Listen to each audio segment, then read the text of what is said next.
kananay, magandang araw.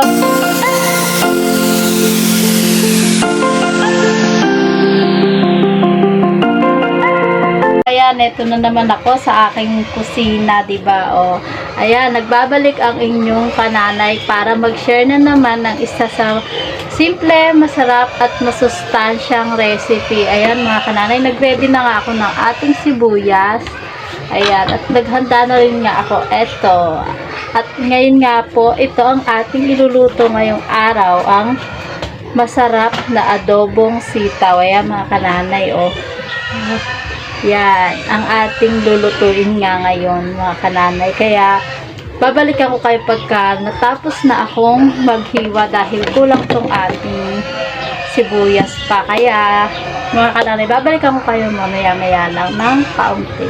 At ayan na nga mga kananay, ready na ang ating sitaw. Kaya, ayan, magpapainit na tayo ng mantika sa kawali.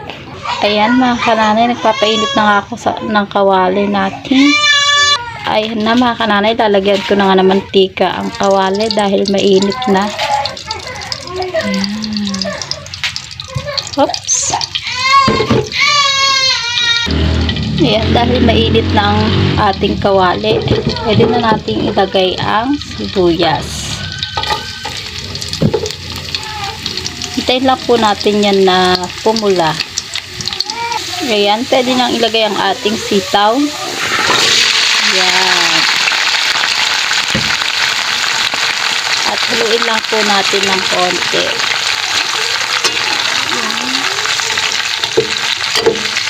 Ayan. At may iba-iba nga po tayong klase ng pagluluto. Iba-iba tayo kung paano tayo nagluluto, di ba mga kananay? Meron yung iba kasi gusto na ilalagyan na agad yan ng toyo, pero ako gigisa ko po muna para malutong mabuti dahil ang lagi kinakalabasan pagka nilalagay ko na yung toyo dyan, eh natutuyo yung toyo o nagiging sunog yung aking adobo. Kaya ako ngayon hinihintay ko muna siyang maluto bago ko lagyan ng toyo. Kaya tatakpan ko muna yung mga kananay. Ayan mga kananay, chinek ko na nga. Ayan, medyo kananay, chinek ko nga ulit. Ayan, nagtubig na nga siya ng kusa. Ayan, nakikita nyo naman mga kananay. Ayan, konti pa, kaya tatakpan ko pa ulit.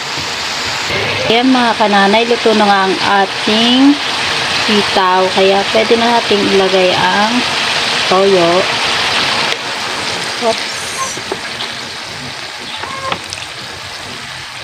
Yan. Huwag nyo rin nga pong kalimutan mga kananay ang paminta. Yan. Paminta. Duro kapino. Para hindi malasahan ng mga bata. Yan. Malasahan nila. Naku, sigurado. Ayaw na nilang kumain. Nawawala na sila ng gana. Kaya pino ang aking binili. At ang ating oyster. Yan nga po ang ating sikreto sa adobong manamis-namis at nanunuot sa loob ang sarap. Kaya yan. Yan mga kananay, haluin lang natin. Yay! Sarap niyan, panigurado. Din lang po natin siyang maluto.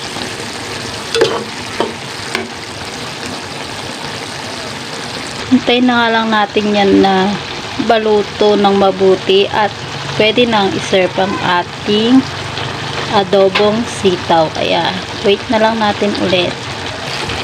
Ayan na nga mga kananay, luto na ang ating adobong sitaw. Kaya pwede na natin patay ng ating kalan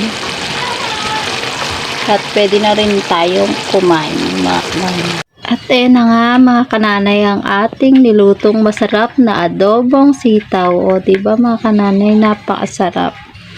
Ayan, subukan nyo na nga po ang aming mga recipe. At kung gusto nyo pang po ng mga iba pang recipe na siguradong swak na swak sa inyong bulsa, check nyo lang po ang aming channel.